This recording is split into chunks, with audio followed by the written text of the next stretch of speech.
नमस्कार cook with Rashmita को स्वागत। मु आज बनैबी अंडा फ्राए गोटे नुआ शैली रे। ताले बर्तमान मु अंडा को सिझे नहीं सिझे तार चोपा छड़ाऊँगी। तापरे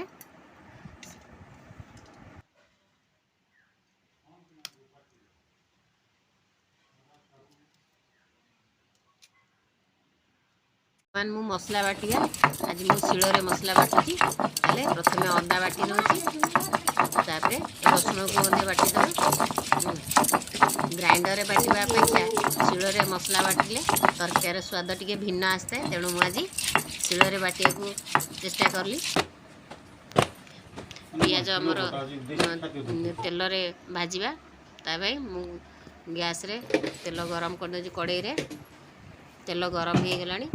बर्तमान में पियाज को दबा।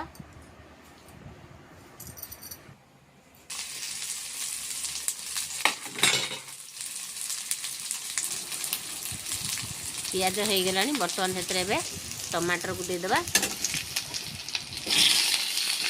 टमाटर को टिके समय भाजी दबा, गोटे 2 मिनट भाजी दबा।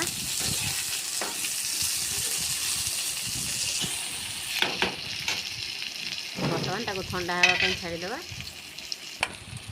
तापर ग्राइंडर जग रे नहीं मसला बटा ग्राइंडर रे ये ताको चिकन भाव में बाटी दबा। अंडा को बर्तमान भाजीबा। आज मो चुली रे रोषे होची। स्वामी मोर रोषे करछन आज।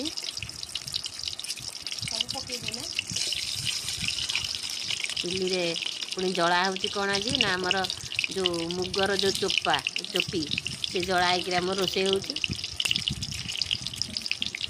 देखो से कौ जालुं मु कहली मु जाड़ी कि से कहले ना मु जाड़ी रोषे करी।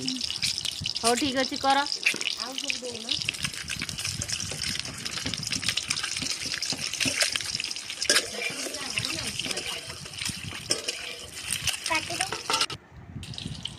अंडा को मत सेमती भाजी नेला।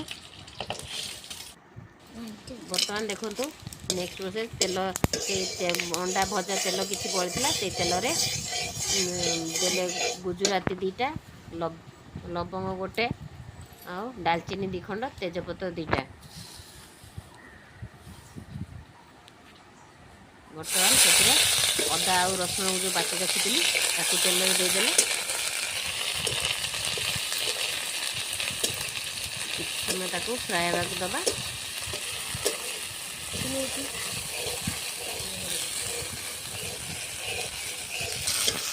तापरे से पियाज टमाटर को जो भाजी की ग्राइंडिंग कर रखी से मसला ऐड करदे।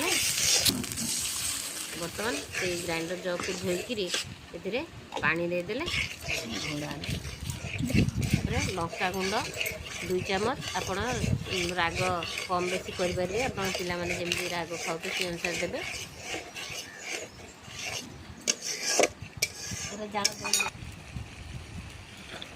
हलदी गुंड 1 चामच।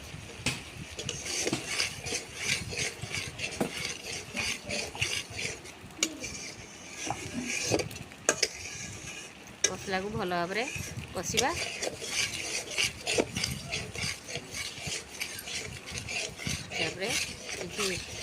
करी पाउडर स्वाद अनुसार लुण देदेले। तापरे अंडा को देदेले। आ गोटे मिनट ताको भल भाव में कषिबे।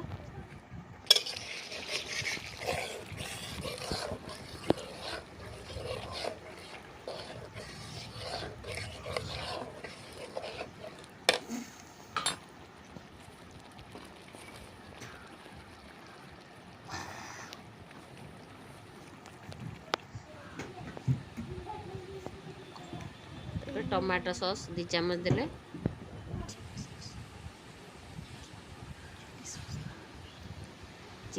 चिली सॉस 2 चामच। तापरे बर्तमान आमर प्रस्तुत हो गला।